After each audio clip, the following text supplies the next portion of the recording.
අද අපි කතා කරන්න යන්නේ කොත්මලේ ජලාශයේ සිදු වූ ඉරිතැලියම් පිළිබඳව.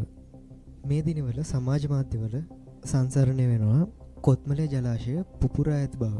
එය අසත්‍ය ප්‍රකාශයක්. කොත්මලේ වේල්ලට කිසිම අනතුරක් සිදු වෙලා නැහැ. සිදු වී ඇත්තේ කොත්මලේ ජලාශය මතින් දිවෙන මාර්ගය ඉරිතැලීමක් පමණයි. ඒ කියන්නේ කොත්මලේ ජලාශයට උඩින් තියෙනවා කොන්ක්‍රීට් තට්ටුවක්. ඒ කොන්ක්‍රීට් තට්ටුව මත තමයි පාර තියෙන්නේ. එතකොට පුපුරලා තියෙන්නේ ඒ කොන්ක්‍රීට් තට්ටුව මිසක් කොත්මලේ වේල්ල නෙමෙයි. ඒ නිසා එම ඉරිතැලීමෙන් කොත්මලේ වේල්ලට කිසිම අනතුරක් වෙලා නැහැ.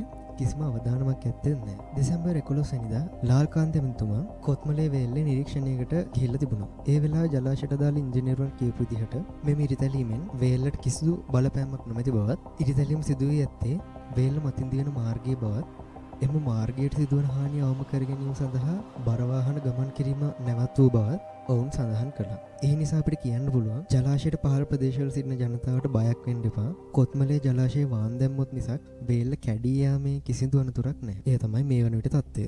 අපි මේ කොත්මලේ ජලාශයේ ඉතිහාසය බැලුවොත් මේ ජලාශය ඉදි කරලා තියෙන්නේ 1985. මෙය තමයි ලංකාවේ විශාලතම ගල් පිරෝපු වේල්. ඒ කියන්නේ රොක් ෆිල් ඩෑම් එක.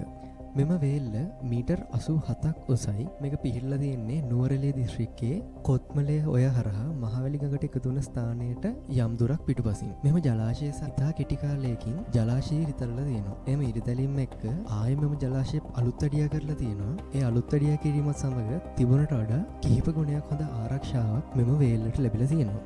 මේ වන විට කොත්මලේ ජලාශයේ තත්ත්වය මේකයි. නැවතත් අලුත් වීඩියෝ එකක් සමග ඉක්මනට හමු වෙමු. සුබ දවසක්.